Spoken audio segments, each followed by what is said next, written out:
Super గ్యాంగ్కి ఒక 2 లక్షల వరకు అడ్వాన్స్ ఇచ్చారు.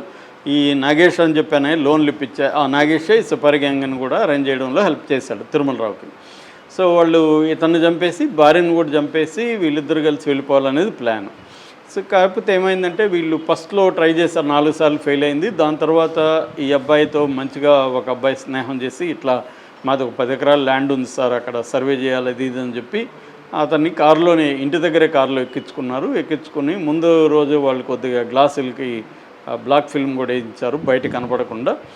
సో ఇతన్ని కారులో తీసుకెళ్ళి ప్లేసెస్ వీళ్ళు అనుకున్న మొదటి ప్లేసెస్ సూట్ కాలేదు, మళ్ళీ లాంగ్ కర్నూలు వైపు వెళ్ళారు. పాణ్యం, నంద్యాల జిల్లాలో పాణ్యం దగ్గర వాళ్ళకి కొంత జనం లేని ప్రదేశం కనబడింది. అక్కడ కారు ఆపి ఇతను ముందు కూర్చున్నాడు తేజస్వరు, ఇతనేమో అతను వెనక కూర్చున్నాడు. ఇతను రమణ అనుకుంటా అతను పేరు. అతను గొంతు కోసేసాడు, డ్రైవర్ కూడా హెల్ప్ చేశాడు. సో చంపేసిన తర్వాత అక్కడ ఒక తెలుగు కాలువ ఉంటుంది, గాలేరు నగరి కాలువ, ఆ కాలువ దగ్గర ఇతన్ని పడేసేసి వీళ్ళు వెళ్ళిపోయారు. దాని తర్వాత వీళ్ళ బ్రదర్ తేజస్వర్ బ్రదర్ మిస్సింగ్ కంప్లైంట్ ఇచ్చారు. మిస్సింగ్ కంప్లైంట్ ఇస్తే బాడీకి కనిపించలేదు. చివరికి ఒక బాడీ అయితే దొరికింది. ఆ బాడీ ఎవరిదని గుర్తుపట్టలేకపోతే ఈ మిస్సింగ్ కంప్లైంట్ ఇచ్చినప్పుడే వీళ్ళ బ్రదరు ఇతని ఫోటోలు అవన్నీ చూపించాడు. ఇతని పచ్చబొట్టు ఉంది, అమ్మ అనే పచ్చబొట్టు తేజస్వర్ పెట్టుకున్నాడు.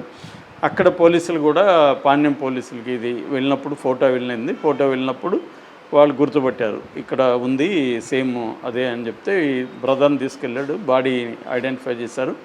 దాని తర్వాత బ్రదర్ డౌట్ ఎక్స్ప్రెస్ చేశాడు. సరే ఫోన్ నెంబర్ ఇచ్చారు, ఈ ఫోన్ నెంబర్ ఎక్కడికి వెళ్ళింది, ఎంతవరకు ఉంది, ఇవన్నీ ట్రాక్ చేశారు, location track. So phone towers ద్వారా. సో ఇది కరెక్ట్గానే అక్కడి వరకు వెళ్ళిందని. తర్వాత సీసీటీవీ ఫుటేజ్ చూస్తే కారు దొరికింది, కారు పట్టుకున్నారు. అప్పటికి కూడా వీళ్ళ భార్య చంపించి ఉంటుందని వీళ్ళు ఊహించలేదు. ఎప్పుడైతే ఈ ఫోను తీసుకోవడం, కాల్స్ ఇవన్నీ, దాని తర్వాత రెగ్యులర్గా పోలీసులు ఏం చేస్తారు, ఇంట్లో వాళ్ళ ఫోన్ నెంబర్ అవన్నీ తీసుకుంటారు. అలాగే ఈ అమ్మాయి తీసుకుంటే ఈ అమ్మాయి పెళ్ళైన తర్వాత కూడా తిరుమలరావుతో 2000 కాల్స్ మాట్లాడింది. సో అవన్నీ కలెక్ట్ చేశారు. దాంతో తిరుమలరావుని పట్టుకొచ్చారు, వాళ్ళ ఈ అమ్మాయి మదర్ని పట్టుకొచ్చారు.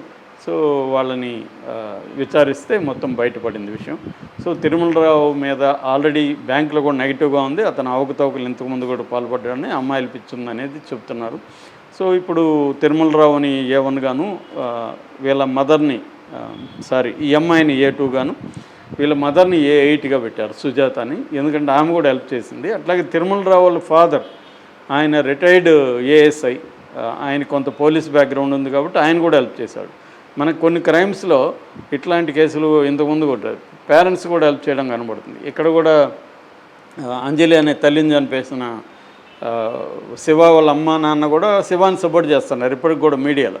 వాళ్ళకి తెలియట్లేదు అది కూడా క్రైమ్ రా బాబు అని, వాళ్ళని కూడా అరెస్ట్ చేయొచ్చు యాక్చువల్గా. సో అలాగా వీళ్ళు ఫాదర్ కూడా హెల్ప్ చేస్తాడని చెప్తున్నారు. సో వీళ్ళ ప్లాన్ ఏంటంటే మేఘాలయాలలాగా చంపేసి మనం ఇక్కడే ఉంటే దొరికిపోతాం కాబట్టి ఇటు చంపేస్తే మిస్సింగ్ కేసు అయిపోతుంది, డెడ్ బాడీ దొరకదు కాబట్టి మనం లదాఖ్కి వెళ్ళి అక్కడ నుంచి వెళ్దాం అనేది ప్లాన్ చేసుకున్నారు, తిరుపతిగా. బట్ అది ఫెయిల్ అయింది. దాంతో ఇతను తిరుమలరావు ఒంటరిగా శంషాబాద్ ఎయిర్పోర్ట్కి వెళ్ళాడు, అప్పటికి వెళ్ళిపోదామని ఈ అమ్మాయిని వదిలేసి. బట్ అక్కడ దొరికిపోయాడు. అది బేసిక్గా అంటే ఒక క్రైమ్ స్టోరీని ఇన్స్పిరేషన్గా తీసుకొని ఎట్లయితే దృశ్యము చాలామందికి ఉపయోగపడిందో, దృశ్యం సినిమా అంటే డెడ్ బాడీ, వీళ్ళు కూడా ఫస్ట్ ఒక కాంక్రీట్ బిల్డింగ్ జరుగుతుంటే అక్కడ చేద్దాం అనుకున్నారు. అక్కడ మళ్ళీ వాళ్ళకి కుదరలేదు, దృశ్యంలో లాగానే. అంటే కన్స్ట్రక్షన్ అప్పుడే పూర్తి కన్స్ట్రక్షన్ లేసిపోతుందని. నిజానికి బ్లేడ్ బాబ్జీ అనే సినిమాలో కూడా ఇట్లాంటి సీనే ఉంటుంది. సో ఇది అమెరికా నుంచి వచ్చిన సినిమా, హాలీవుడ్ సినిమా అది. అలాగా వీళ్ళు కూడా ప్లాన్ వేశారు, కానీ ఖతర్నాక్గానే ప్లాన్ వేశారు. కానీ మామూలుగా ఎంత తెలివైనా ఇవాళ పోలీసులకి, ఇవాళ ఉన్న టెక్నాలజీకి